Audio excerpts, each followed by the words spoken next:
on to Tully Television, and I want to welcome you back to the channel. I hope that today is the day I earn your subscription.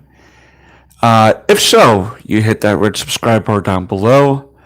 I want you to take old blue here and shoot that like button. I want you to Ivan Drago some comments and kill the comment section. If he dies, he dies. Comment section down below. But I want to thank everyone for your understanding last week for me missing out on our weekly stream. I've been trying to stay faithful to trying to keep to a weekly schedule here, adding to our already expansive library of videos that you can catch up on. We've been doing this channel since October of 2020, so we're going to be reaching our 3-year or 2.5-year anniversary. I want to continue to remind you guys that the march to 300 subscribers is still on. We will be doing a giveaway during that time to celebrate the milestone, and I just wanted to remind you guys of that. I also wanted to remind you guys of a new channel I started recently, yesterday actually, at the time of this recording, March 1st. It's only one video up at the moment. It's called Working the Shoot at Wrestling with Bart, where we exclusively concentrate on wrestling and topics related to wrestling, like movies, songs, what have you. News, updates, predictions, reviews of the sort. I will try to include WWE and AEW stuff, even though I don't really follow AEW stuff. But I will be willing to report some stories going on behind the scenes of AEW. Maybe check out some of their weekly shows and see. The reason why I'm not a big AEW fan is primarily because I'm really not a Young Bucks or Kenny Omega fan. And that's okay if you guys are, you know what I mean? But I'm getting off the point of that. So after the stream, maybe I'll try to remember to drop a link in. Try to drop a link into the chat or description after the stream, so you guys can go check that out. Again, it's called Working the Shoot at Wrestling with Bart. New channel going with that. For this week's stream, I think that we're going to just bounce around a few topics, unless we have some chatters that come in and want to chat about different things. That's definitely okay. Definitely no harm, no foul on that. I'm just, like I said, just talking about some stuff that I really haven't gotten to talk too much about. But if you can see through the thumbnail, this week, again yesterday, I'm going to be doing a review on this actually later tonight or tomorrow morning, or at least have it uploaded by tomorrow at the latest. The Mandalorian Season 3, Episode 1 has come out. We pick up with Mando and Grogu and their adventures. I'm not going to get too much into spoilers here, because I do want to try to do a full episode review on that and get a little bit more into my thoughts there. But overall, I thought it was a good start to the season. My personal opinion is that they should have left Grogu with Luke Skywalker and continue his training. The reason why they didn't do that was because they're trying to really stick with Kylo Ren being Luke's real first student, and I think John Favreau was trying, and Dave Filoni were trying to make Grogu his first student, thus eliminating that trilogy of movies as canon for Star Wars. Um, I'm in the boat that Grogu should have stayed with Luke Skywalker and continued his training. But the corporate America and the need for cash from its people through collectibles remains high. Through plushies, through possible animated shorts that could be done for Grogu. I mean, Baby Grogu, don't get me wrong, I love Baby Grogu. He's cool, man. He's cool. I like him. Smart idea to introduce him, but I think they kind of dropped the ball a little bit on that. But overall, I do like what Dave Filoni and Jon Favreau are trying to do when they're not being interfered with from behind the scenes. Those two are very knowledgeable when it comes to Star Wars and its lore and its history, and I just don't understand why they can't be left alone with doing what they needed to do for the show.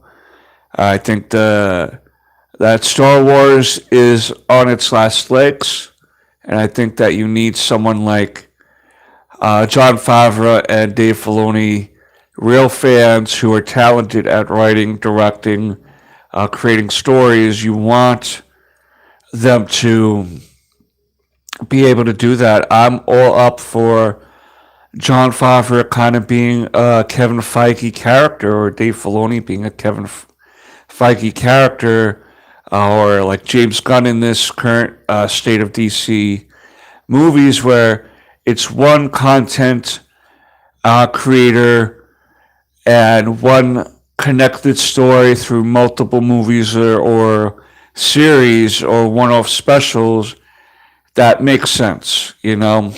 But I digress. I That's my opinion on the state of Star Wars at the moment. I think that it's it's on life support for the time being, unfortunately. And I now that we got Pedro Pascal with two shows going on a weekly basis, we now entered the multiverse of Pedro Pascal. I would totally love to see a show in which Mando, Joel, Ellie, and Grogu all live together, and you see Grogu and Ellie just always at odds with each other, and Joel and Din Djarin trying to settle the messes every week, and they all realize they're one big happy family. And then when Mando takes off his helmet, Joel and him will do the Spider-Man meme, like. But yeah, I'll get into my fuller thoughts of the actual episode and my review for that premiere. So stay tuned for that, guys. But don't let me stop you from writing your thoughts down below on your thoughts of Star Wars. Yeah. So another thing I want to talk about was Ant-Man again, a little bit. I did do a movie review on that. It did come out a few weeks ago. But I wanted to talk about the big drop-offs that it's been having in the box office. It's losing big chunks of an audience. It's really not on track to make the money that they were hoping for. They were aiming at trying to make at least $600 million to at least break even. And it doesn't seem to really be sustaining an audience or rewatchability. Now, for me, this movie was okay. I think though they did drop the ball a lot with certain things, with it too much green screen, too little of Hope and Scott, too much. I mean, I'm not gonna say it was too much Janet because I guess you really had to explain, but it was too long going on with uh, he and this. You don't want to know, and it's like at some point, shut up and tell us. You know what I mean? That part of the movie became annoying. I didn't necessarily think that Kang died at the end of the movie. I'm not big on him getting beaten twice in back to back appearances like that. At least with Thanos, Loki was defeated, but not Thanos. You know what I mean? The Chitauri was defeated, but not Thanos. Kang, in some form of way, through our visual, he has been defeated not only through Sylvie, but now a pile of ants and Ant Man, and he got sucked into the core. But I personally believe that unless you see a body in comic books or in a movie, that character is not dead at all. And he very well may be Victor Timely at this point, uh, where we see him at the end credit scene in the upcoming Loki series. Now, what I would personally like to see through this Victor Timely appearance is him to name drop one of two people, but I don't think they're going to do that because I don't know if they're ready to introduce these characters yet into the MCU like that. But I'd like to either have him talk to either Nathaniel Essex, which is AKA Mr. Sinister, who was alive during that time where Victor Timely is at. So we could feasibly get a Mr. Sinister Easter egg. We could also feasibly see Victor Timely, aka Kang, talk to a young man by the name of James Howlett and how he sees great things for him. And if you're in the know, James Howlett is the name of Wolverine. However, I don't know if they're willing to name drop such big names in a Loki episode. Uh, we'll see, but I would definitely like to see one of those two Easter eggs dropped, so to speak, while dealing with Victor Timely and his shenanigans.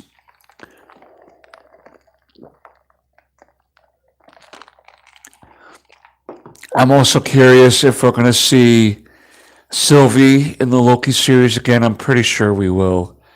Um, but I don't know, interesting. We're going to see. I also feel like they dropped the ball by not having Morbius on a jet ski at the end of season one. But hopefully, season two we'll get to see Morbius riding a jet ski. Um, let me see. Let me see. I also am interested in still seeing Cocaine Bear. I heard that was really good. What was it? There's another movie out coming out. Uh, Pooh, Blood and Honey. I'll still talk about that movie a little bit. I didn't get to see it, and I did hear it was kind of a cheeseball movie, not too good. But I like those movies. I like those type of movies. So I also have some comic book reviews still coming up. Uh, Scarlet Witch has a new ongoing series. Excuse me. So I want to do a review on that. I want to continue our review of Legion of X with Nightcrawler and David Haller and their little police force known as the Legionnaires. I'm gonna yeah, so I'll get into that in the next couple of days. I'll start doing some upcoming videos for the wrestling channel. You can stay tuned for that. I did also want to mention how the current Sins of Sinister stories seems to be going. I'm collecting the Nightcrawlers series out of that, and we see we've seen some of his Chimera mutants, Mister Sinister's Chimera mutants, break free of his command and are helping Mother Righteousness. At the end of that episode, they have to track down some magical artifacts and what have you. But we will definitely get into a review of that as well. I think it's pretty cool. The premise is each issue is the first issue is 10 years into the future. The second issue is 100 years into the future. And the third issue is 1,000 years into the future. And then accumulating into Sins of Sinister Dominion, which will wrap up the story and probably start some new series out of that. So I kind of get tired of like books getting canceled just to start getting new number ones out, and that if inflates their numbers, and then not really see the number of sales continue with that, as if as with the release of number one issues. I'd like to really start seeing more of a comic boom that's not necessarily motivated by money, but by just the sheer love of comic books. I don't think that we're ready to see a superhero fatigue yet. I think there's still ways to give great superhero shows and movies a go. I think some of them just need to be spaced out a little bit more. I think that if there's any fatigue, I think it's more coming from Marvel's end than other companies' ends. So we'll see. There's a movie I wanted to talk about, though, that is like a superhero movie that I don't really get to hear too much about. It's called The Samaritan with Sylvester Stallone. And a young actor, I forget the kid's name, but he was in Euphoria as the little brother of Fezco, and he was in the Umbrella Academy as Diego's son. Speaking of Umbrella Academy, I should start getting into that a little bit too. I am a fan of that show. This last season was a little annoying. Like Vanya was the problem for the first two seasons. She nearly destroyed the universe twice. And in the third season, he started becoming very annoying and very holier than thou when it comes to things. And yes, I initially said Vanya. I might have said Vanya is played by Elliot Page, formerly known as Ellen Page. But Ellen Page has transitioned into Elliot Page, and also switching her pronouns to him. And they kind of did that into season 3. Instead of Vanya, now he's Victor. So Victor in season 3 was very, in my opinion, holier than thou with a lot of his siblings. Considering that he was kind of the primary problem of why the universe got destroyed nearly twice in the first place. And then kind of wants to pass judgment on to, like I said, his other siblings. It didn't make like the motivation for Victor didn't make too much sense for me for season three.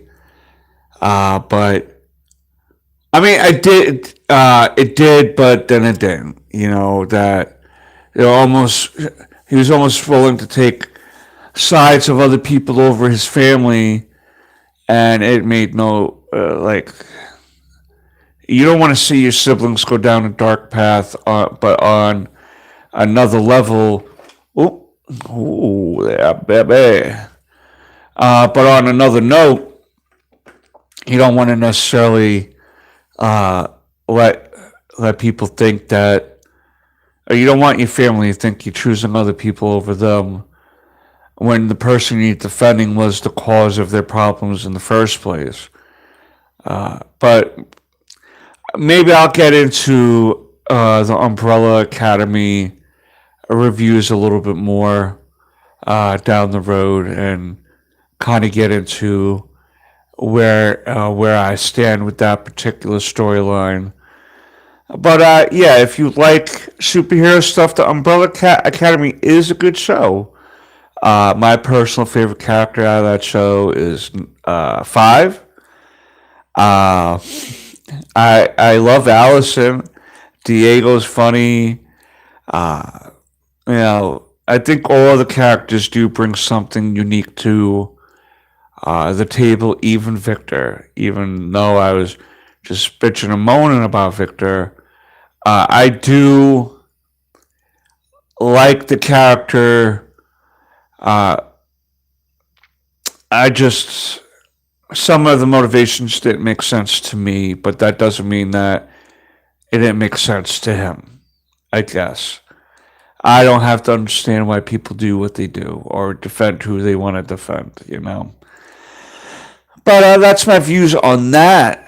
I am also going to be doing a couple of retro blasts in the next few days or a week or something like that, on top of my Mandalorian review and comic book reviews. I'm looking to do Roadhouse, and I'm looking to do What About Bob. There is another movie I'd like to do as a retro blast one day. La Bamba, a movie about Richie Valens, portrayed by Lou Diamond Phillips. I thought that movie was spectacular as a child. When I was younger, it really got me into liking 1950s music, so to speak. Jerry Lee Lewis, The Big Bopper, Buddy Holly, Rich Valens, those fellas, rock and roll, Chuck Berry. I did like Elvis Presley growing up, but I do also understand that when it comes to Elvis, there's a lot of people who feel like he stole a lot of rock and roll from like Chuck Berry and other African American musicians at the time and used it to make himself wealthy and was able to be more successful because he was white. Uh, there is evidence to support that, so I will definitely give that a solid enough theory for that to be believable, especially during that time, especially coming out of Memphis, Biloxi, and stuff like that.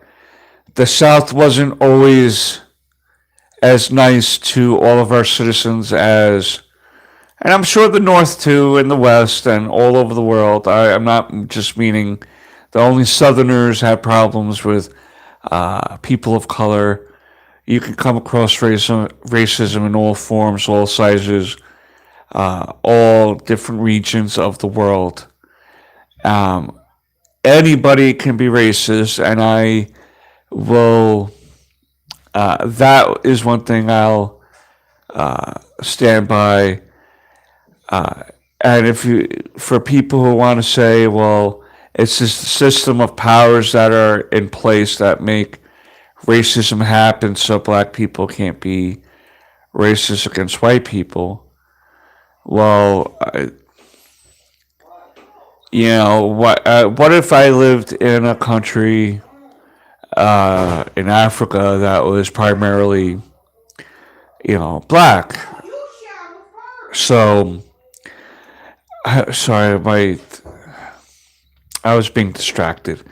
Uh, if I don't, if I'm singled out and not given the equal opportunity of the other citizens of that country who are primarily black and positions of power held by black people, and they're making it known that I'm not getting advances in any way because I'm white, that does sound like people in power holding me back because of a skin tone.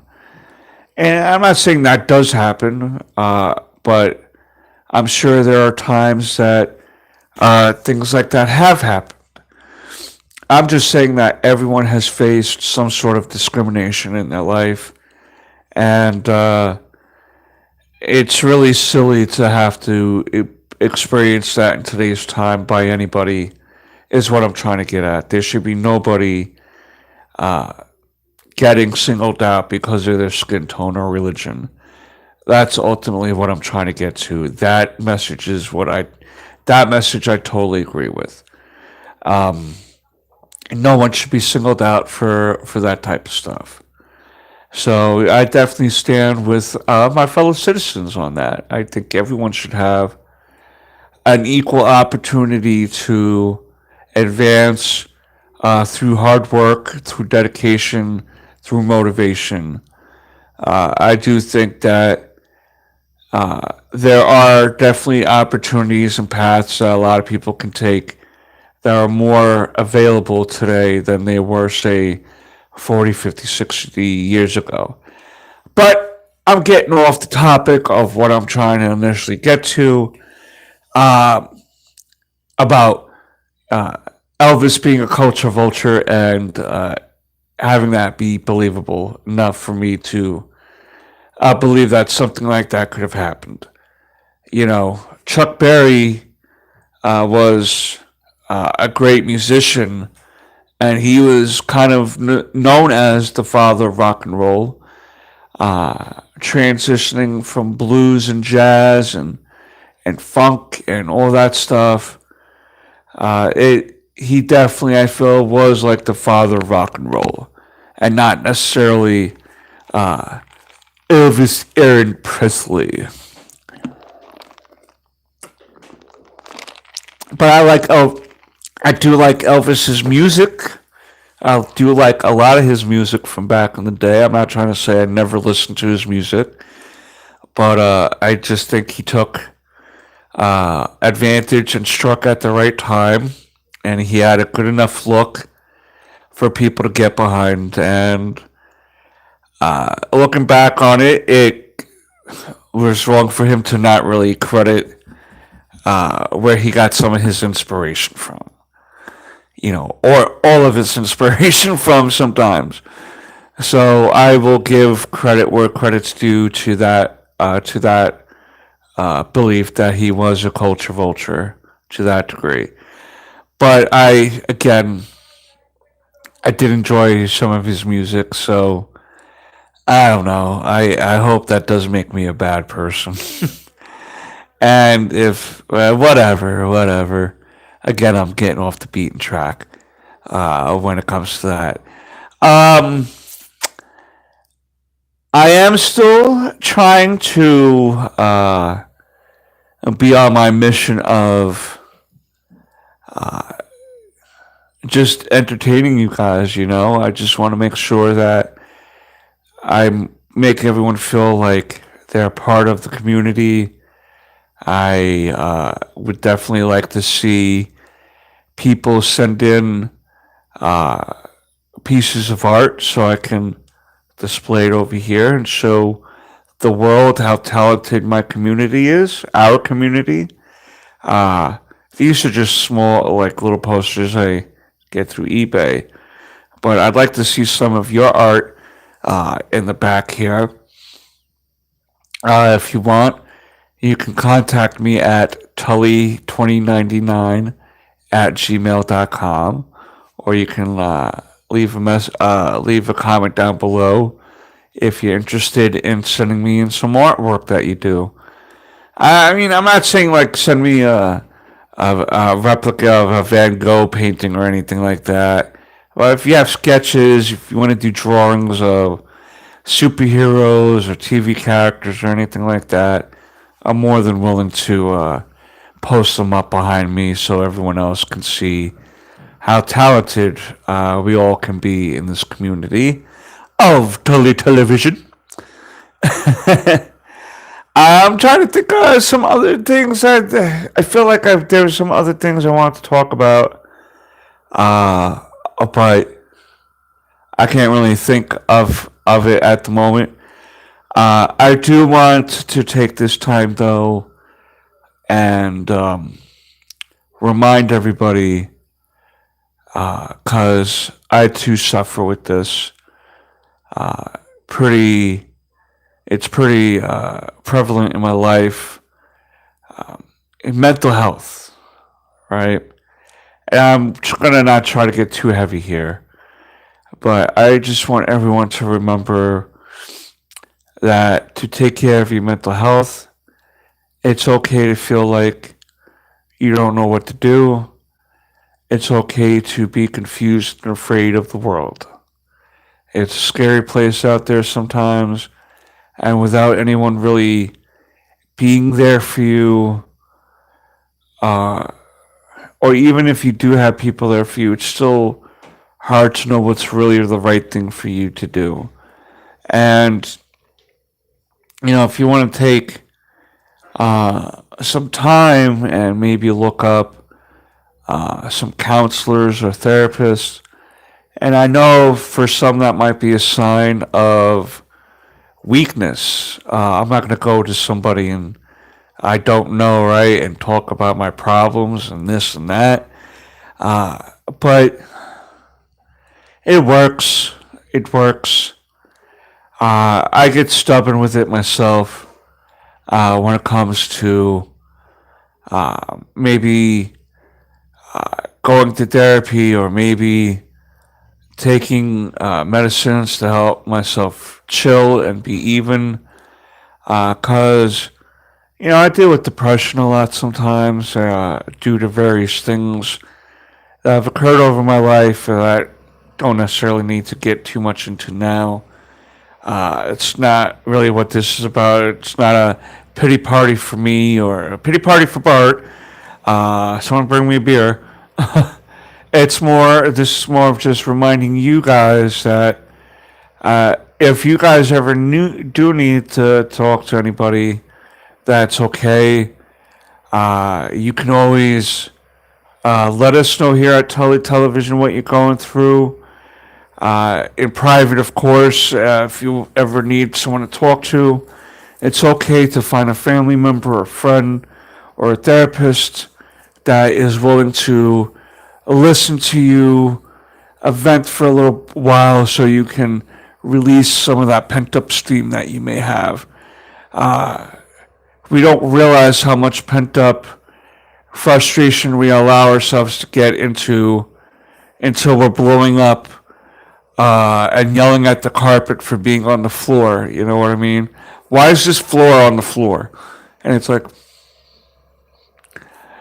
I'm mad about New Coke. And it's like, New Coke? You mad over the discontinuation of Pepsi Blue? Wow, interesting.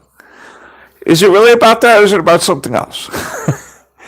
And it's usually about something else much deeper that we haven't acknowledged or don't care to acknowledge. And until you acknowledge those things, it's going to be very hard to feel any sort of release or a sense of finality or relief over it.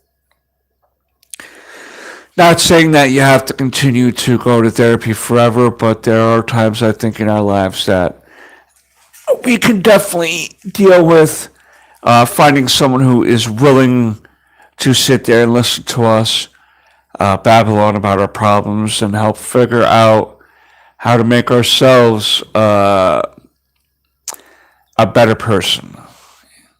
So I just want to remind you that of that, I also want to say, if no one else has told you today, you're doing a great job. Continue doing the great job that you're doing. And people are rooting for you.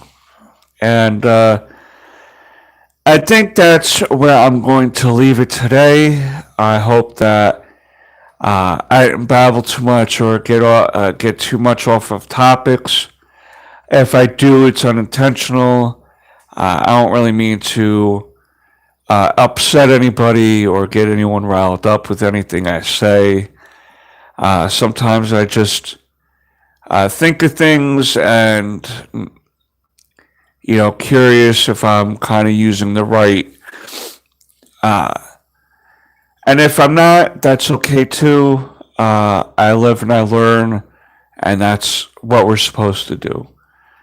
I just want everyone to know that here at Tully Television, you're welcomed. You will be hopefully welcomed and make new friends here. We're always up for making new friends. And like I said, if you want to do your little artwork, let me know. I'll post it behind us. But I want to thank you all for stopping by, liking, commenting, all that beautiful YouTube stuff.